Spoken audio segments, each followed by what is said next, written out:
nit day am njariñ julli woor azaka baax na lool jàng xasida jàng alxuraan baax na lool ba àgg ci dayo baax waaye dafa am loo xam ne mooy tax nit jëmmi melokaan maanaam jëmmi xeetu doomu aadama ci boppam loolu dafa am loo xam moo koy tax a continuer di dund mooy jokkalante bi ñuy jokkalante ñun suñuy ndimbal ci biir benn boobu la ñu suñu mën taxawoo ñaareel bi mooy am na lu ñu wooyee Touba ci kanam par exemple xam nga wax naa fii sànq ne sëñ Touba dafa ñoo sant ñuy sàkk lu lew di liggéey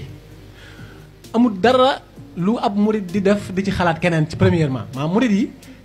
da ngay gis ñu sumb projet bu mag a mag lañ ciy gën a xalaat mooy naka la ñuy def ba kenn ku nekk dajale 1000 francs 100 francs 500 5000 loolu xidma la te dafa am ñaari njariñ yu ci nekk njariñu zahir gi lay jiital njariñu zahir gi mooy da ngay dem ba yow li ñuy wax gëm sa bopp maanaam gëm sa bopp gëm ne yow waroo sukkandiku ci kenn comme ni murid di def lépp lu ñu bëgg a def nit daal mooy gis ne ñii bëgg naa leen jàppale rek ma ñëw jàppale waaye duñ tàllal kenn loxo seen ñoo koy defal seen bopp. beneen bi nga xam ne nag mooy njariñ yi dëgg-dëgg mooy ci misaal damay joxe misaal li Cheikh Saliou daan def Xelkom daa woote Xelkom par exemple nit ñi di ñëw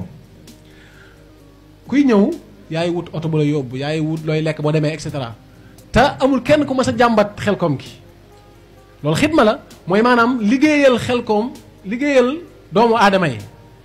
ci bay fexe ba la fa nekkoon ci ëkk lépp ñu dindi ko exemple xeetu xidma yooyu la ñu Sëñ Muntaxa di woo mooy nit su nekkee ci kaw suuf dafa war a amal njariñ doomu aadama yi nit doy lekkuñu ko naanuñu ko dañ koy jariñoo ku amulul njariñ doomu aadama yi nag daanaka defoo fi dara mu wuuteeg nag xidma boobu Sëñ Tuubaa di wax nga xam ne moom mu ngi ko jëmale ci boppam te moom ab xidmaam